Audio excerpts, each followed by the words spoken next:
नमस्कार दोस्तों, मेरे चैनल पर आप सभी का स्वागत है। मैं हूं मनीषा आपके साथ।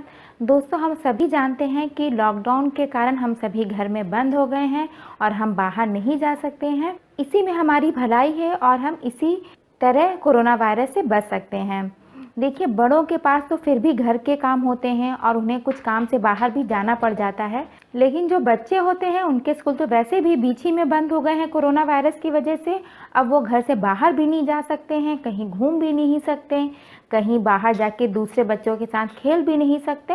तो इस वजह से बच्चे जो हैं घर में बहुत बोर हो रहे हैं, क्योंकि इस टाइम अभी बच्चों के न्यू सेशन भी स्टार्ट नहीं हुए थे और बच्चों को कोई हॉलीडे होमवर्क भी नहीं मिल पाया था कि स्कूल बंद हो गया। तो इस वजह से बच्चों के पास कोई वर्क भी नहीं है, कोई होमवर्क भी नहीं है, जिसके कारण बच्चे जो है घर में कुछ उल्टे पुल्टे काम करते रहते हैं या हमें अक्सर बार बार आकर के किचन में परेशान करते रहते हैं। वैसे तो हम देखते हैं कि आजकल के जो छोटे बच्चे हैं वो अक्सर मोबाइल और टीवी में बिजी रहते हैं, पर बच्चों के लिए ज़्यादा मोबाइल और टीवी देखना भी नुकसानदायक हो सकता है।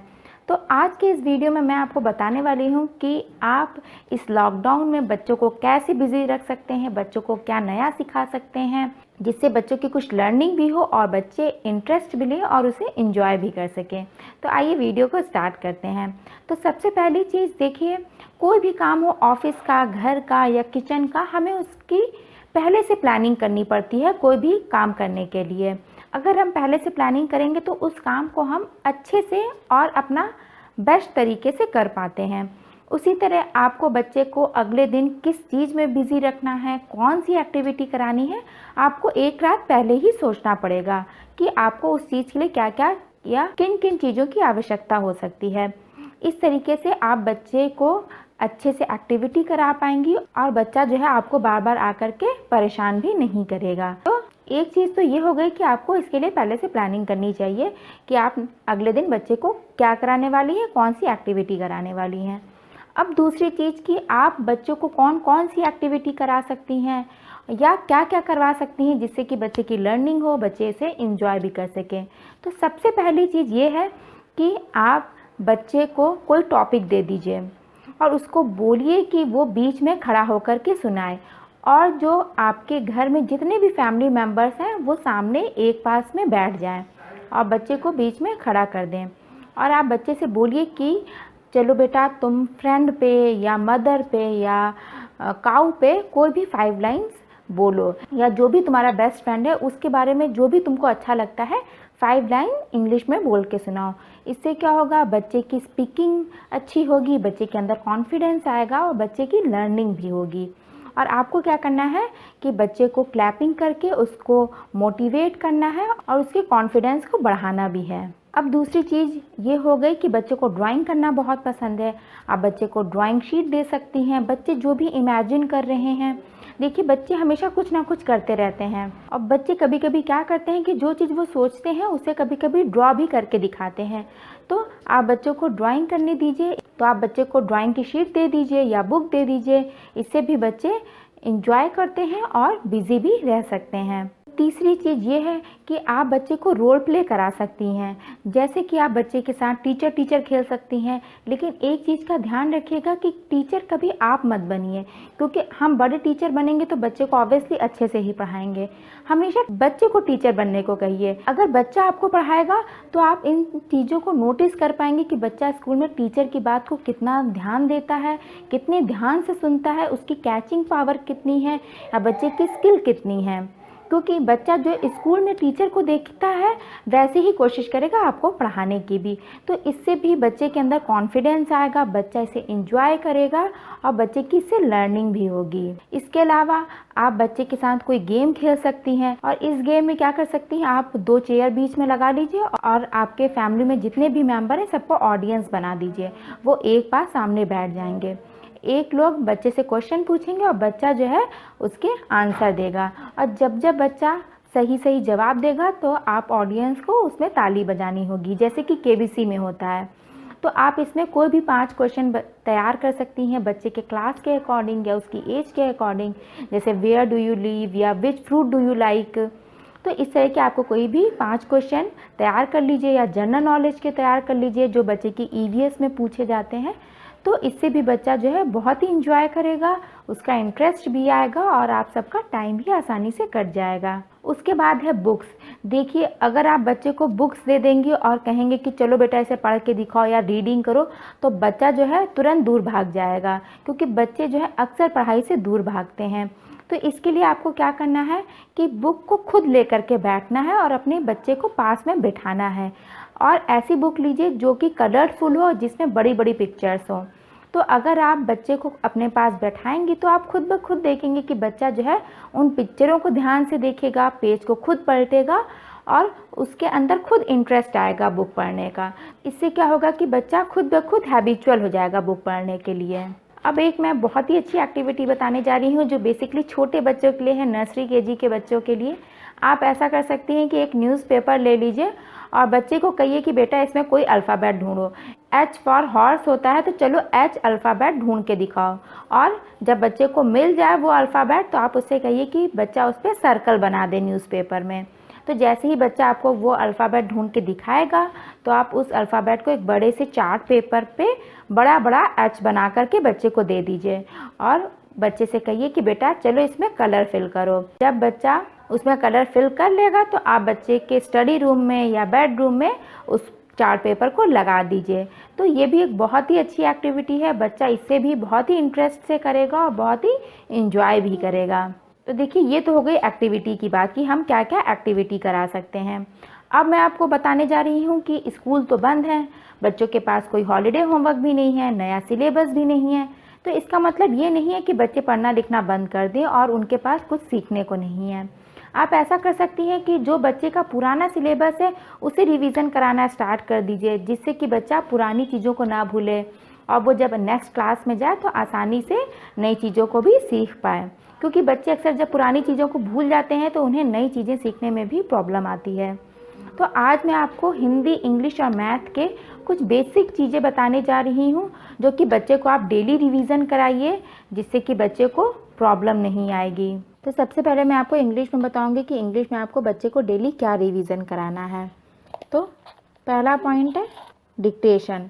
आपको बच्चे को डेली डिक्टेशन बोलना है, क्योंकि अगर आप बच्चे को डेली डिक्टेशन बोलेंगी तभी बच्चा जो है स्पेलिंग लिखने में या वर्ड्स लिखने में कैपेबल रहेगा, नहीं तो बच्चे भूल जाते हैं और फिर ठीक से नहीं लिख पाते हैं। दूसरी चीज़ है रीडिंग। आप बच्चे को डेली एक पेज रीडिंग करने को दें, या न्यूज़पेपर दे दें या बच्चे की बुक दे दें, जो भी बच्चा आसानी से पढ़ पाए उसको डेली रीडिंग कराइए। तीसरा है राइटिंग। आप बच्चे को डेली एक पेज राइटिंग करवाएं, जिससे कि बच्चे की राइटिंग भी इम्प्रूव होगी, क्योंकि बच्चे अक्सर लिखने से दूर भागते हैं। तो इससे बच्चों की राइटिंग भी इम्प्रूव होगी और बच्चे की हैबिट भी बढ़ेगी। फोर्थ पॉइंट है रिकॉग्नाइज। आप बच्चे को, जो बेसिकली नर्सरी केजी के बच्चे हैं, उनको डेली रिकॉग्नाइज करने को अल्फ़ाबेट्स दीजिए, जिससे कि बच्चे अल्फ़ाबेट्स को ना भूलें, क्योंकि बच्चे अक्सर जल्दी भूल जाते हैं अल्फ़ाबेट्स को पहचानना। फिफ्थ पॉइंट है एस्से। आप अपने बच्चे को एस्से लिखने को दीजिए, या आप अपने बच्चे को कोई भी टॉपिक दे दीजिए, या मदर या फ्रेंड या फैमिली, उससे बोलिए कि 5 लाइंस लिख के दिखाए। जैसे कि मैंने एक्टिविटी में बताया था कि बच्चे को कोई भी टॉपिक दे दीजिए और उसे बोलिए कि 5 लाइंस इंग्लिश में बोले, उसी तरह वो 5 लाइंस आपको लिख करके दिखाएगा। या आप बच्चे को बोल सकती हैं कि माई सेल्फ पर लिखे, या आप बच्चे को बोल सकती हैं कि अपना इंट्रोडक्शन दो, या अपने माई सेल्फ पर 5 लाइंस बोल करके दिखाओ या लिख करके दिखाओ। तो ये तो हो गया इंग्लिश में कि आपको इंग्लिश में इन सारी चीज़ों को डेली रिवीजन कराना है, प्रैक्टिस कराना है। उसके बाद है हिंदी में आपको डेली क्या प्रैक्टिस कराना है। तो हिंदी में भी आपको डिक्टेशन कराना है। इसमें आप 10 शब्द ज़रूर बोलिए और उसमें सारी मात्राएं इंक्लूड करिए, क्योंकि बच्चे मात्राएं लगाना अक्सर भूल जाते हैं या कंफ्यूज रहते हैं। दूसरा पॉइंट है रीडिंग। आप अपने बच्चे को डेली एक पेज रीडिंग कराइए, जिससे कि बच्चे की पढ़ने की हैबिट बढ़े और वो अच्छे से रीडिंग करना भी सीख जाए। तीसरा पॉइंट है राइटिंग। जैसे मैंने इंग्लिश में बताया कि आपको डेली राइटिंग करवानी चाहिए, उसी तरह हिंदी की भी एक पेज डेली आप बच्चे को लिखने को दीजिए, जिससे कि बच्चे को लिखने की कैपेबिलिटी उसकी बढ़े और उसकी राइटिंग भी इम्प्रूव हो जाए। फोर्थ पॉइंट है किसी भी टॉपिक पर निबंध या ऐसे लिखने को दीजिए। माई सेल्फ हो गया, या गाय पे हो गया, या मदर पे हो गया। जैसे इंग्लिश में मैंने बताया कि 5 लाइन्स लिख करके दिखाया, वैसे हिंदी में भी वो 5 लाइन्स आपको लिख करके दिखाएं। अब ये हो गया मैथ्स। मैथ्स में अपने बच्चे को डेली आप एडिशन दीजिए। दूसरा है सब्ट्रैक्शन, आप बच्चे से डेली सब्ट्रैक्शन की प्रैक्टिस करवाइए, 5 एडिशन दीजिए और 5 सब्ट्रैक्शन दीजिए। तीसरा है काउंटिंग, बच्चे को डेली काउंटिंग भी करवाइए, क्योंकि नहीं तो बच्चे अक्सर भूल जाते हैं या कंफ्यूज रहते हैं। फोर्थ पॉइंट है बैकवर्ड काउंटिंग। बैकवर्ड काउंटिंग भी आपको डेली करवाना है, ज़रूर से करवाना है, क्योंकि बच्चे बैकवर्ड काउंटिंग बहुत ही जल्दी भूल जाते हैं। टेबल, टेबल जो है मोस्ट इम्पॉर्टेंट है। टेबल इसमें मैं अलग से हाईलाइट कर दे रही हूँ। टेबल आप बच्चे से डेली सुनिए, डेली लिखने को दीजिए, क्योंकि टेबल जो है हर क्लास में काम आता है। 6 पॉइंट है what comes after, what comes before. इसके बाद हो गया इंक्रीजिंग ऑर्डर, डिक्रीजिंग ऑर्डर, और 10th पॉइंट है व्हाट कम्स बिटवीन। तो मैंने ये 10 पॉइंट्स कवर किए हैं। तो देखिए, आप इन सारे पॉइंट्स को डेली बच्चे से प्रैक्टिस करवाइए, उसको करने को दीजिए, क्योंकि ये सब चीज़ें जो हैं बेसिक चीज़ें हैं जो कि हर क्लास में काम आएंगी। अगर बच्चे को ये चीज़ क्लियर नहीं है या बच्चा कंफ्यूज हो रहा है, तो जब वो नेक्स्ट क्लास में जाएगा तो भी उसको प्रॉब्लम आएगी। तो ये तो हो गया हिंदी, इंग्लिश, मैथ। अब मैं आपको एक और बात बताने वाली हूँ। जैसे कि आप बच्चे से जब भी ड्राइंग करने को दे रहे हैं या खेलने को या पढ़ने को बोल रहे हैं, तो जो भी बच्चे का सामान है, जैसे ये पेन हो गया, बुक हो गई, आप बच्चे से कहिए कि इसे बैग में रखें या उसको उसकी जगह पर रख दें। इससे क्या होगा कि बच्चे जो है रिस्पॉन्सिबल बनेगा, वो अपने काम खुद करना सीखेगा और अपनी चीज़ों को भी सेट करना और अच्छे से रखना सीखेगा।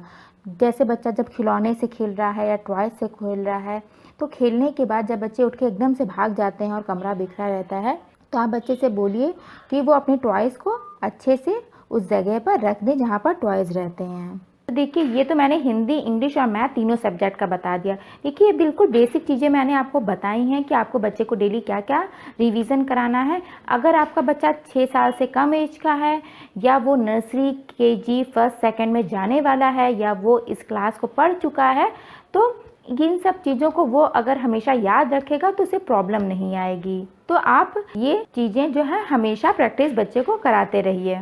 तो ये है मेरे कुछ पर्सनल आइडियाज़ जो मैंने आज आप लोगों के साथ शेयर किया है। अगर आप इन चीज़ों को फॉलो करेंगे या अपने बच्चों के साथ ये एक्टिविटी करवाएंगे या बच्चों को करने देंगे, तो डेफिनेटली बच्चा इसे एंजॉय करेगा और इसे बहुत ही अच्छे से करेगा, जिससे कि बच्चे की कुछ लर्निंग भी होगी और बच्चा कुछ नया भी सीख लेगा। तो उम्मीद करती हूँ कि ये वीडियो आपको पसंद आया होगा। अगर पसंद आया है तो इसे फटाफट लाइक कर दीजिए, और आपको ये वीडियो कैसा लगा मुझे कमेंट सेक्शन में ज़रूर बताइएगा।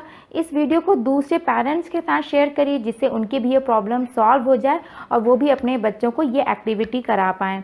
और सब्सक्राइब करना बिल्कुल भी मत भूलिएगा। सब्सक्राइब करते वक्त बेल आइकन ज़रूर हिट करिए, जिससे मेरी अगली आने वाली वीडियो का नोटिफिकेशन आपको आसानी से मिल जाए और आप मेरी सारी वीडियो से अपडेट रहें।